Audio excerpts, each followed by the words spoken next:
5 years in Green Bay, had this to say about new Bears quarterback Caleb Williams. This guy wants to be great. You can tell what if he doesn't do something 100% correct, he's correcting himself. Like he's can make every throw a little Aaron Rodgers-esque. He's just, man, and I'm looking forward to him going out there and competing and showing everybody what he's been working on. Because even within his first week, I mean, he's doing things that are you don't see from a young guy, and the sky's the limit for him. I mean, asks all the right questions. He's a leader, like naturally. He doesn't walk around acting like he know it all. Like I'm impressed so far. Man, high praise. Yeah. So, Keyshawn, how much stock do you put in what Marcedes was saying about Caleb? I put a lot of stock into it because he's there with them. He's on the ground. He sees it on a daily basis. He understands what this young man is capable of doing.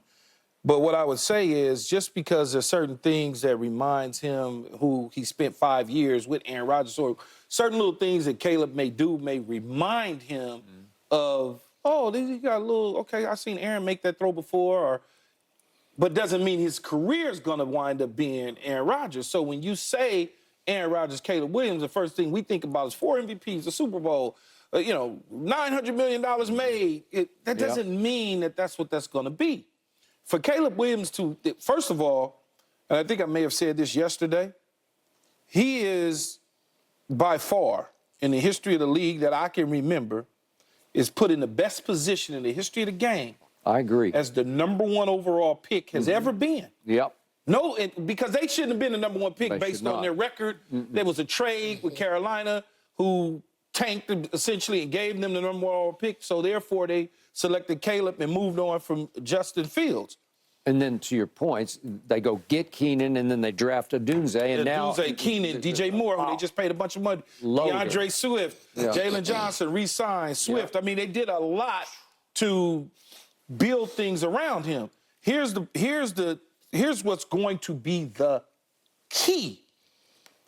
What are we going to do with him as far as playing time in the preseason to get him real live reps when the bullets go to flying?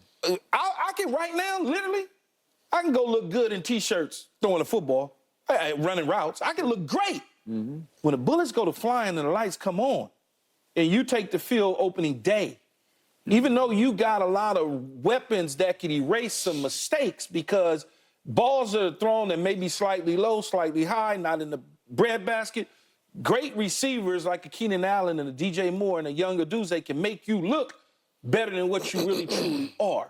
Can he make that college transition from shotgun predominantly a percentage of the time in college to underneath the center? Because you're not going to sit in gun the majority of the time like you did in college. Can you now flip the switch and understand holding on to the football when you're sacked, whatever it's 100 times in college last year?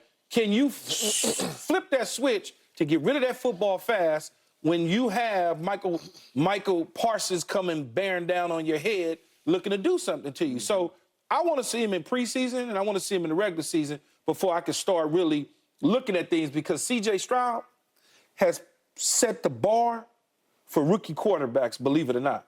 C.J. Stroud, so now you chasing C.J. Stroud. You ain't even chasing Aaron Rodgers. Everybody's measuring you to what C.J. was able to do in Houston. And you have a better team on paper than C.J. had coming in a year ago. All right, so I assume you've known Marcedes for I've been knowing because he went to Long Beach Poly and went to UCLA. 419, the whole deal. The whole deal. Made a mistake going to UCLA, but I understand. Well, I understand. But the point is, he's 40 years of age. 19 seasons. 19 seasons. That's impressive. When we booked this, Skip, and they said Marcedes Lewis is coming on, I figured he was going to be in studio. I'm like, oh, okay, I get to see him. And he was on Zoom. I said, man, what? You still playing? Yeah. Because I know, but I just thought 19 years. I'm like, I told him, I said, why, man? What are you doing? Okay, so the only reason I ask you about how much stock you put in is he just saying what he needs to say for the young quarterback's sake? Or no, is he? no, Yeah. he's a straight up dude who is really believes in what this young man is doing as a leader. We talked about it yesterday. He's picking up, telling the veteran players, essentially, all 50, 60 players that's in the locker room, we got to clean up this locker room. We can't sit around and have these people picking up our trash for us because this is a big space. They work hard. Let's be appreciative and let's show that. That's showing some leadership right there. It is. Yeah. Yeah, I think that is. I love what the OGs do, Marcedes. You know, you understand, like, and this happens in all sports, Skip. Like, when you're an older player, you know it's the end of the road, and you got this young phenom come in, and you didn't play with a lot of greats, and so you see different traits from the greats. And now you got a young phenom. This is a great psychological boost. And this is what you want to leave behind. As you have one foot out the door and the next group of young talent that's coming in, you try to say, how do I influence this next group? How can I give? And whether it's true or not, if I'm going to be the next Aaron Rodgers, you know what, kid? I'm going to find something that one of the all-time greats that I play with in you. And so you start pointing out things. I've had young players come in like, man, you remind me of, you know, whoever I played with, Rajon Rondo or something, you know, even though they might not turn out to be that, but you next in line, and you want to lead that to the game. Now, does he, to me, remind me of a young Aaron Rodgers? You know, you can always find something in this new age generation quarterback because Rodgers redefined the position of quarterback. Because at the time, when Rodgers was out scrambling and getting outside the pocket, extending plays and throwing downfield with these darts, wasn't a lot of quarterbacks doing that. You only had like 2 or 3 of them. Now that's a lot of statues. Yeah, it was a lot of statues. Now that's kind of the norm. You got to be that type of quarterback. And that's what Caleb Williams gives me. He gives me that quarterback that can just extend plays like how you see Aaron Rodgers right here and throw it down the field. So Caleb certainly got some of that. Yeah, he got some of that. So I really love what the OGs, Marcedes Lewis, is saying about him pumping up his rookie because psychologically, that can go a long way for the season. Okay. That was a mouthful from a man who's played 19 years because he was 4 years old when Caleb played. I mean, Caleb was 4 years old when he started. That's correct. Damn. So the one line that caught my ear was he said, he's just different. Well, that's a huge statement from a man who's seen a whole lot in this league. He's just different. And it intrigued me that he went Aaron Rodgers instead of what everybody else is doing, Patrick Mahomes. Because he never played with Patrick. He didn't. Yeah. But he's watched him a lot. But Aaron, Skip, I'm sorry.